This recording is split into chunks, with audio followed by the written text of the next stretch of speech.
Welcome back दोस्तों। तो आज हम इस वीडियो में एक वीरांगना के बारे में जानेंगे।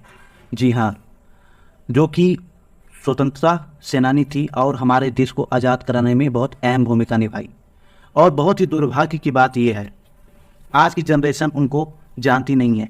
ऐसे बहुत लोग हैं जिनका नाम आज इतिहास के पन्नों पे है ही नहीं, जो हमारे देश के लिए बहुत कुछ किए।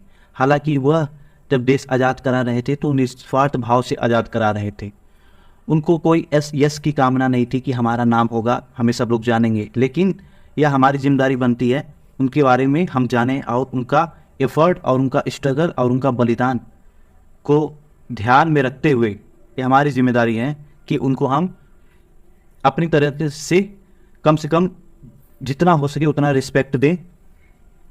तो वैसे ही एक वीरांगना के बारे में हम जानेंगे जिनका आज की जनरेशन उनके बारे में जानती नहीं। और यह एक महिला है जिनका नाम है नीरा आर्या, जिनको देश की पहली जासूस महिला भी बोला जाता है। यह उत्तर प्रदेश में इनका जन्म हुआ था।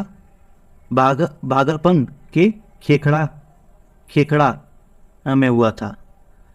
और यह सुभाष चंद्र बोस की जान बचाने के लिए अपने पति की हत्या कर दी थी चक्कू मार के।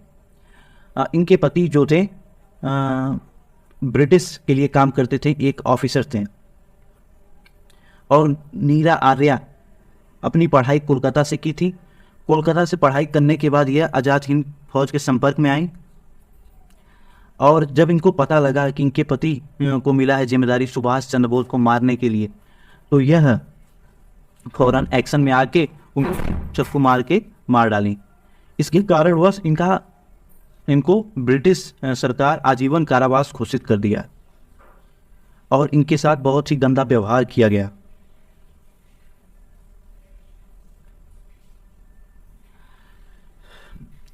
इनको अंडमान निकोबार आइलैंड में इनको ले जाया गया और काला पानी की सज़ा इन्हें दी गई।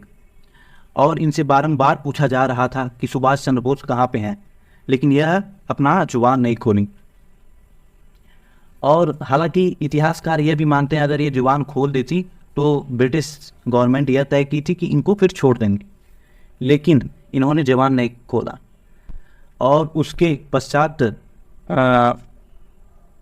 कुछ दरिंदों ने इनका दोनों स्तन काट दिए।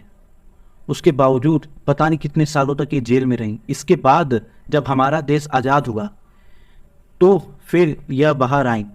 और बाहर आने के बाद कुछ दिन यह यूपी में गुजारी। इसके बाद यह हैदराबाद चली गई। हैदराबाद की महिलाएं इन्हें पेंदमा करके बुलाती थीं। और इनके नाम पे एक राष्ट्रीय पुरस्कार भी स्थापित किया गया है। और इनके पिता जो थे, इनकी शादी बहुत जल्दी करा दिए थे। और इनका जन्म हुआ था कब? 5 मार्च 1902 में हुआ था।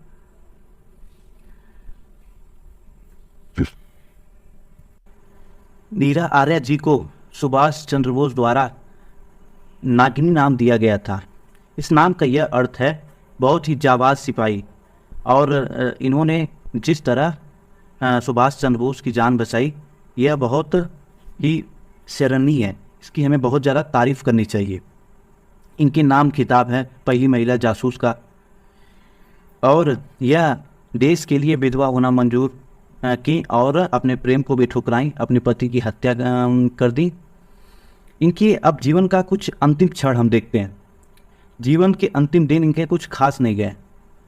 यह हैदराबाद में जब चली गई तो एक सरकारी ज़मीन में अपना झोपड़ी बनाई, वहीं पे यह फूल बेचा करती थी और उसी से अपना गुजारा करती थी। हालांकि कुछ दिन बाद उस झोपड़ी को भी तोड़ दिया गया क्योंकि यह सरकारी ज़मीन में था। और 26 जुलाई 1998 में एक गरीब, असहाय, निराश्रित, बीमार वृद्ध के रूप में इनकी मौत हो गई। हालांकि ये बहुत दुर्भाग्य की बात है। इनकी कदर करनी चाहिए थी लोगों की। भारत सरकार ने भी अमृत महोत्सव के अंतर्गत वीरांगनाओं में नीरा आर्या को शामिल किया है।